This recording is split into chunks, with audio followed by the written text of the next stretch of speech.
Assalamualaikum warahmatullahi wabarakatuh. Balik lagi di channel Markas Pinjol teman-teman ya. Oke teman-teman, seperti biasa ya, di video kali ini saya akan berbagi lagi tentang gagal bayar pinjaman online beranak ya. Jadi di video kali ini saya akan berbagi seperti apa kalau kita gagal di pinjaman online beranak ya. Karena banyak teman-teman saat ini ya yang gagal bayar di pinjaman online beranak itu, ada yang satu aplikasi, ada yang dua, bahkan ada yang empat. Nah, maksudnya itu di dalam aplikasi itu ada yang gagal satu aplikasi, bahkan ada tiga, bahkan ada yang lima, bahkan ada yang 10. Nah, jadi di video kali ini saya akan berbagi ya seperti apa resiko misalkan kita gagal di pinjaman online beranak ya. Karena di sini saya mempunyai pinjaman online beranak yang sudah tidak dibayar ya, sekitar 2 minggu atau 3 minggu ya, yang di dalamnya itu ada 13 aplikasi yang sudah tidak dibayar teman-teman ya. Jadi buat teman-teman yang saat ini ya mengalami kasus yang sama, kalian bisa simak terus video ini ya, jangan di skip, karena di sini saya akan berbagi info ya sesuai pengalaman kami gagal di aplikasi pinjaman online beranak. Oke, seperti biasa teman-teman ya, sebelum kita lanjut ke pembahasannya, seperti biasa di sini saya akan buka aplikasinya ya. Namun sebelum kita buka aplikasinya, buat teman-teman yang baru menemukan channel ini, jangan lupa tekan tombol subscribe-nya ya, agar kalian tidak ketinggalan info terbaru dari channel kami. Oke, langsung saja di sini saya akan buka aplikasinya teman-teman ya. Aplikasinya Dompet Super ya. Jadi aplikasi Dompet Super. Jadi misalkan pinjaman online ilegal yang beranak itu beda-beda namanya. Jadi ada yang ya pokoknya intinya sama ya, cuman beda nama saja teman-teman ya. Jadi aplikasi pinjaman online beranak itu banyak ya, tapi beda-beda ya, namanya beda-beda, tapi kebanyakan yang beranak, maksudnya beranak itu di dalamnya itu ada aplikasi lagi ya. Jadi teman-teman banyak yang terjerat ya, kemudian mengisi data ya, isi data KTP, setelah itu tinggal klik. Itu biasanya kalau di ACC ada 2 sampai 3 atau 4 seperti itu ya. Oke, langsung saja di sini saya akan buka Dompet Super ya. Oke teman-teman, nah di sini sudah saya buka ya aplikasi Dompet Super ya. Oke, di sini teman-teman bisa lihat ya. Nah di sini saya hitung ya, yang pertama-tama 1 2 3 4 5 6 7 8 9 10 10 11 12 13. Nah ini 13 aplikasi yang sudah tidak dibayar teman-teman ya. Oke, kita coba buka satu ya. Oke, nah di sini teman-teman bisa lihat ya, sisa yang harus dibayar 5.500.000. Nah inilah pinjaman online ilegal. Misalkan kita telat, itu bunga tetap berjalan ya. Bunganya ya luar biasa sih, setiap hari ada yang sampai 50 bahkan sampai 100. Itulah pinjaman online ilegal teman-teman ya. Kemudian di sini durasi pinjaman 7 hari ya, jumlah pinjaman 3 juta ya, kemudian jumlah admin 1 juta ya, bunga 2.550.000. jadi sekitar keterlambatan itu tanggal pembayaran 27 bulan 1 2023, itu 2 minggu teman-teman ya. Ini telat 2 minggu pinjaman 3 juta, ini sudah mencapai 2 juta untuk denda ya, 2.500.000. Nah bayangkan siapa yang mampu untuk bayar pinjaman online ilegal. Nah cara penagihan dari pihak pinjaman online ilegal, misalkan kita telat, bukan telat sih sebenarnya, kalian mau jatuh tempo itu kalian sudah di WA, di telepon dengan cara-cara ya, mau sebar data ya, atau daftar kontak kalian sudah di kami kan, seperti itu ya, sudah ada di kami, tinggal saya share foto ya kalian ke kontak-kontakan seperti itu. Memang benar teman-teman, kontak kita itu misalkan teman-teman mengajukan pinjaman online ilegal, kontak kalian itu yang ada di HP itu pertama kali kalian mengajukan itu sudah di mereka Ya itulah ngerinya pinjaman online ilegal. Jadi misalkan kalian ada 1000 kontak ataupun 100 ataupun 200, itu misalkan kalian mengajukan kemudian kalian gagal bayar, itu semuanya data kontak kalian itu sudah ada di pihak tersebut. Jadi misalkan teman-teman ada yang mau menghapus karena sudah tidak mampu bayar, kemudian hapus atau restart, itu percuma. Jadi sudah percuma. Jadi seperti apa bang? Ya tinggal kalian tangani saja sih. Seperti apa bang kalau kita cara menghadapi lah ya, misalkan kita telat bayar atau gagal bayar. Ya intinya kalian harus berani, karena pinjaman online ilegal itu yang pertama ya, kalian akan diteror ya. Teror ya. Jadi yang pertama kalian akan diteror ya. Kalian harus kuat mental. Karena dari pinjaman online ilegal itu dengan cara teror ya, foto kalian akan disebar ke kontak kalian ataupun dibikinin grup. Bahkan sampai ada yang disebar ke sosial media seperti itu. Nah cara menangani seperti itu, kalian nggak usah takut misalkan dapat WA, dapat tagihan, kalian nggak usah panik, kalian balas aja. Intinya ya balas sih. Balas gimana bang cara balasnya?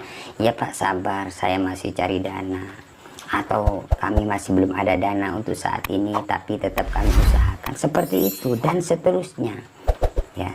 Bang saya sudah respon tapi kok tetap disebar data, memang. Tapi kalau teman-teman merespon itu tidak bakalan dibikinin grup ataupun disebar ke seluruh kontak ya. Ya tapi ada sih beberapa kontak saja, tidak keseluruhan kontak ya. Mungkin ada 5 atau 6 orang sih, wajar misalkan kalian telat bayar sih untuk 6 orang atau 5 orang. Tapi misalkan teman-teman tidak balas ataupun tidak mengangkat telepon ataupun kalian jarang merespon, dari pihak pinjol itu akan marah. Jadi kontak-kontak kalian itu akan dihubungi, kemudian foto-foto pas selfie itu kalian akan dikirim ke kontak-kontak kalian ya. Keseluruhan, bisa terjadi keseluruhan ataupun dibikinin grup seperti itu. Bahkan kontak-kontak kalian itu akan ditelepon terus menerus dengan cara nomor Anda ini buat jaminan hutang si ini, seperti itu. Intinya mengadu domba. Sebenarnya kalian kan tidak mencantumkan nomor kontak-kontak kalian, tapi cara penagihan dari pihak pinjaman online ilegal itu, meskipun kalian tidak mencantumkan, itu biasanya dari pihak pinjol nomor Anda ini buat jaminan hutang si ini, seperti itu. Nah, jadi mengadu domba. Kalau kontak kalian tidak terima, bisa marah ke kalian. Nah, seperti apa sih cara menangani seperti itu? Ya kalian intinya lebih berani. Misalkan ada WA, kalian balas ya. Nggak usah takut, nggak usah panik ya. Nah, misalkan teman-teman ya yang saat ini terjerat di pinjaman online ilegal seperti ini, kalian takut ya, nggak pernah balas, kemudian ganti nomor. Nah, itu dari pihak pinjolnya bahkan marah ya. Marah karena kalian sudah ganti nomor, gak pernah respon, kalian sudah dianggap tidak ada etikat baik. Tapi misalkan teman-teman lebih berani, misalkan kalian di teror dengan cara mau disebar, silahkan, saya tunggu.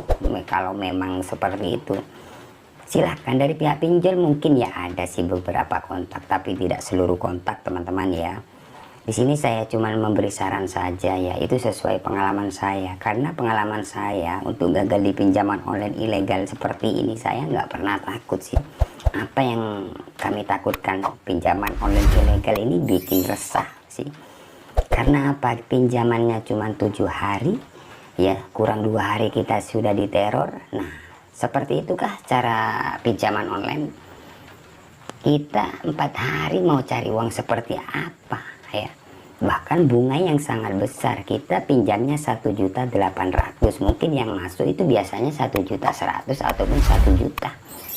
Itu bunganya ya kita balikan 1 minggu sudah 1.800.000 ya. Bayangkan 4 hari uang 600 ataupun 500 ya.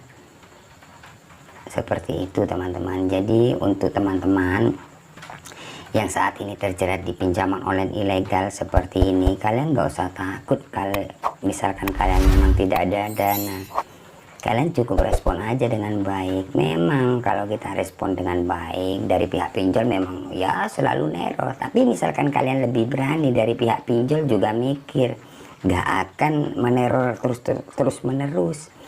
Ya, karena ketahuan kalau mental kalian, kalau kalian tidak balas itu mental kalian sudah, ya intinya panik atau ketakutan. Tapi misalkan teman-teman selalu balas, ya ada WA balas ya, atau kalian telepon balik seperti itu ya, ini kok WA terus, saya telepon aja, seperti itu. Dari pihak pinjol tidak akan berisik karena kalian kuat mentalnya ya, karena kalian nggak takut, nggak ketakutan dan panik. Tapi misalkan teman-teman yang panik itu nggak pernah balas, bahkan ganti nomor, ketahuan kalau sudah takut. Makanya kontak-kontak kalian akan diteror terus menerus seperti itu teman-teman ya. Jadi untuk pengalaman ini 12 aplikasi ya kalau terteranya di atas, tapi kalau kita hitung itu 13. Ini gagal teman-teman. Nah ini bayangkan, nah, lihat teman-teman bisa lihat ini, nggak ada yang dibayar ini. Kenapa? Karena pinjaman online meresahkan. Sebelum kita jatuh tempo kita sudah diteror dengan sebar data. Makanya kami tantang sekalian. Ya, jadi intinya pinjaman online ilegal memang seperti ini. Ya, sejauh ini untuk bunga itu tetap berjalan seterusnya, tapi biarinlah berjalan sendirinya. Ya, nggak mau tahu meskipun jadi 100 juta biarin, pinjaman online ilegal aja. Ya itu yang bikin resah ya. Taunya telepon ke kontak-kontak ya, kalau kita diem seperti itu. Kalau kita berani ya memang ada sih, cuman beberapa aja, tapi tidak ke seluruh kontak. Karena yang sharing sama saya itu banyak sekali sih, yang sharing sama saya itu banyak teman-teman ya. Ada yang disebar ke sosial media Facebook, bahkan di kontak-kontaknya itu dibikinin grup seperti itu. Misalkan kalian takut, tapi kalau kalian selalu merespon tidak bakalan. Kemudian tidak keseluruhan kontak meskipun disebar tidak ya. Nah seperti itu cara menghadapinya ya. Jadi buat teman-teman ya harus siap resiko, karena ini pinjaman online, kalian tidak bayar maunya kalian aman. Bang saya sudah respon tapi tetap aja disebar, percuma. Nah ya kan ada yang seperti itu. Tapi kalau kalian respon kan cuman beberapa aja, tidak keseluruhan kontak. Bahkan kalian tidak akan dimarahi oleh teman-teman kalian yang ada di kontak kalian. Karena pinjaman online kalau kalian nggak respon, kontak-kontak kalian akan ditelepon terus menerus. Ini kontak Anda ini buat jaminan hutang si ini, seperti itu. Nah kalau kontak kalian atau teman kalian nggak memahami, mungkin marah sih, kenapa kontak saya kok dicantumkan buat pinjaman, nah, kan seperti itu ya. Ya, jadi seperti itulah, misalkan teman-teman gagal atau mau jatuh tempo, gak usah takut, gak usah panik, tinggal bilang, masih belum ada dana Pak, ya. Masih cari dana Pak, itu aja seperti itu ya. Kalau teman-teman kuat mentalnya, kalian telepon aja, sabar Pak, saya masih cari dana, ya. Ini masih belum jatuh tempo, pokoknya intinya ya tentang apa ya, tentang pinjaman online lah. Misalkan kalian belum ada dana ya tinggal bilang, kan seperti itu. Banyak teman-teman yang sharing sama saya, Bang ini seperti ini dapat WA saya, ini harus jawab apa ya, intinya nggak ada dana lah, seperti itu loh teman-teman ya. Jadi ini untuk 13 sejauh ini untuk bunga tetap berjalan, tapi biarkanlah sudah ya, biarkan ini ntar ya hangus sendiri kok ya. Ini sudah tidak ada WA kok, padahal cuma 2 minggu ya. Kemarin-kemarin ya kalau kita mau jatuh tempo bahkan satu hari bisa sampai 50 WA yang masuk, tapi kami tidak pernah panik sih, selalu saya respon. Bahkan kalau ada yang berisik saya telepon, seperti itu. Nah seperti itu, sampai sekarang sudah aman ini, maksudnya aman ya, tidak ada sebar data sih. Tapi kalau untuk 4 orang 5 orang wajar lah teman-teman seperti itu, karena kita kan nggak bayar, seperti itu teman-teman ya. Jadi buat teman-teman seperti itu aja cara menangani atau menghadapi pinjaman online ilegal ya. Wajar misalkan kalian telat bayar atau mau jatuh tempo itu dikirim foto, itu gak usah panik, memang seperti itu cara penagihan dari pihak pinjaman online ilegal ya. Oke, kiranya cukup sampai di sini saja ya untuk video kali ini. Jangan lupa tunggu video-video selanjutnya dari kami ya, karena channel kami ini selalu membahas atau berbagi tentang pengalaman ya gagal di pinjaman online, baik itu ilegal maupun legal teman-teman ya. Oke, saya akhiri ya untuk video kali ini. Assalamualaikum warahmatullahi wabarakatuh.